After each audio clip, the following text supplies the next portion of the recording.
কেরাটা শুমি না? হ্যাঁ ভাবি। ভালো আছা? হ্যাঁ আছি, ভালো আছি। কোথায় যাও? এই তো একটু কলেজে যাওয়া লাগে। কলেজে? তোমার পড়ালেখা এখনো শেষ হয় নাই? না, এই তো সামনে মাসে মাস্টার্স ক্লিয়ার হবে। মাস্টার্সে পড়ো? তোমার বয়স কত হয়েছে? এই তো 27 বছর পূর্ণ হবে।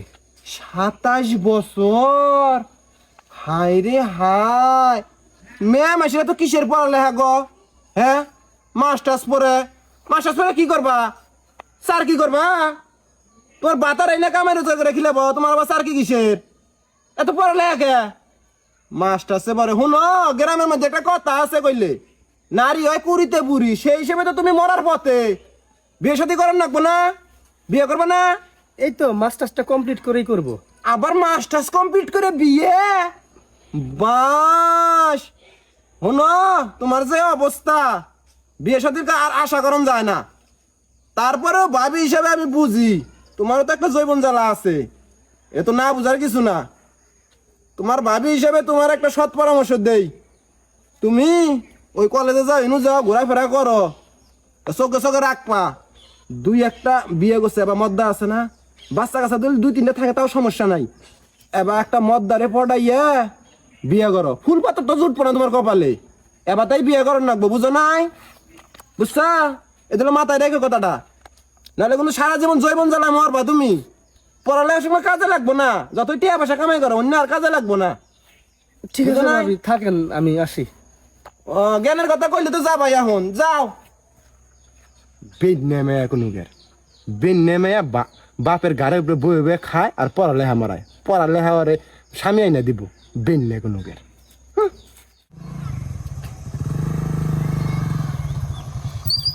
ভাইজান একটু দাঁড়ান। কি ব্যাপার সুমি, কি হয়েছে? ভাইয়া, আমি পড়াশোনা করতেছি, এটা কি কোনো খারাপ কাজ করতেছি? অবশ্যই না, তুমি পড়াশোনা করতেছো, আমাদের গ্রামের মধ্যে একমাত্র তুমি শিক্ষিত মেয়ে, এটা নিয়ে আমরা গর্ব করি, প্রাউড ফিল করি। ভাইয়া দেখেছেন ভাবি আমাকে কি কি বলে? কি বলে? আমি নাকি বুড়ি হয়ে গিয়েছি, আমার নাকি কোনোদিন বিয়ে হবে না। আর আমাকে পরামর্শ দেয়, যদি কোনো বিবাহিত পুরুষ থাকে, যদি 2-4টে বাচ্চার বাপ হয়, তাকে বিয়ে করতে, নইলে বলে আমি সারা জীবন ধুকে ধুকে বুড়ি হয়ে থাকবো। এই কথা? জি ভাইয়া। আমার বউ বলছে? জি ভাইয়া। তুমি গাড়ির পিছে ওঠো। তুমি কি খুব ব্যস্ত? না, ব্যস্ত না, আছি আর কি। তাহলে গাড়ির পিছে ওঠো, আমাকে 1 ঘন্টা সময় দাও, বসো। ঠিক আছে ভাইয়া।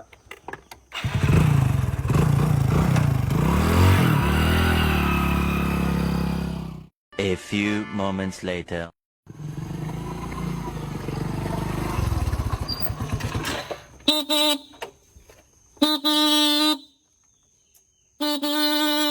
কেরা আইতেছি?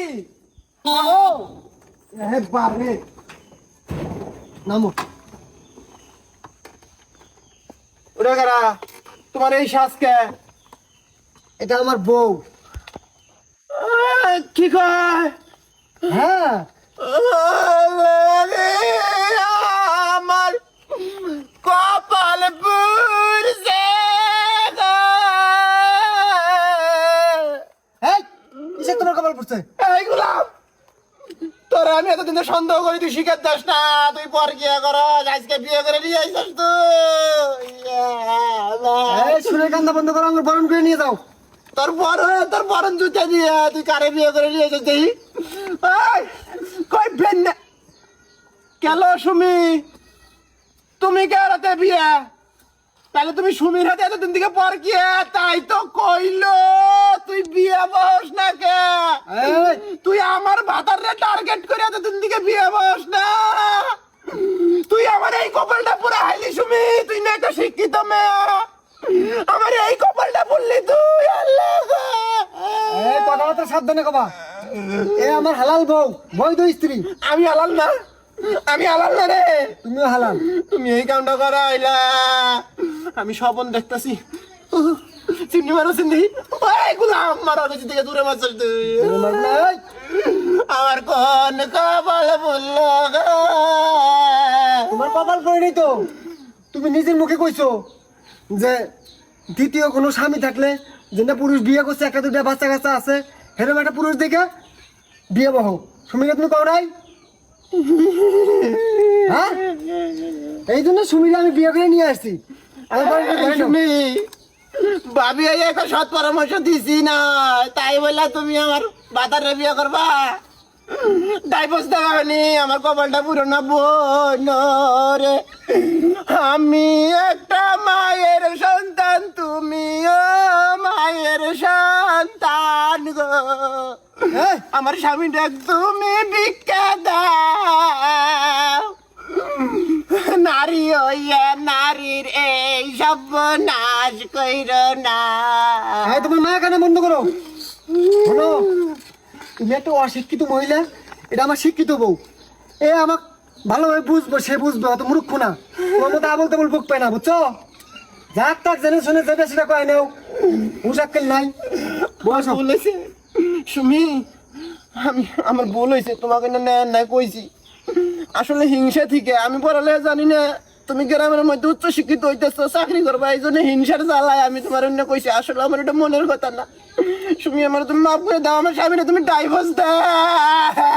স্বামী গো, ভাবি শুনেন শুনেন কি আমি বলি। আর খারাপ ব্যবহার করবো না।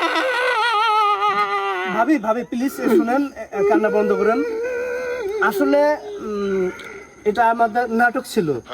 যেহেতু আপনি ভুল বুঝতে পারছেন, আমার কাছে ক্ষমা চাচ্ছেন, যার কারণে কথাটা বলে দিলাম।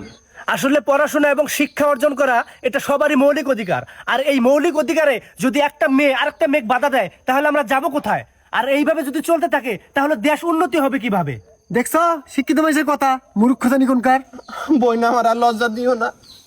আমার শিক্ষা হয়ে গেছে বই, আমার শিক্ষা হয়ে গেছে, তুমি মাফ করে দাও। আচ্ছা আচ্ছা, ঠিক আছে ঠিক আছে, আপনি ভুল বুঝতে পারছেন, এটাই অনেক, এটাই বড়। তুমি বাই দাও, আমি কুরকে সালুন আনছি, সালুন খেয়ে যাবা। না না না, আমি যাইতে পারবো না এখন, আমি কলেজে যাব। মেলা কলেজ করছো, আজকে তুমি কুরকান সালুন দিয়ে ভাত খেয়ে যাবা। আহ বোন, যাও যাও, হ্যাঁ যাও। তোমাকে আমি মেলা কষ্ট দিছি, আও তুমি আহ।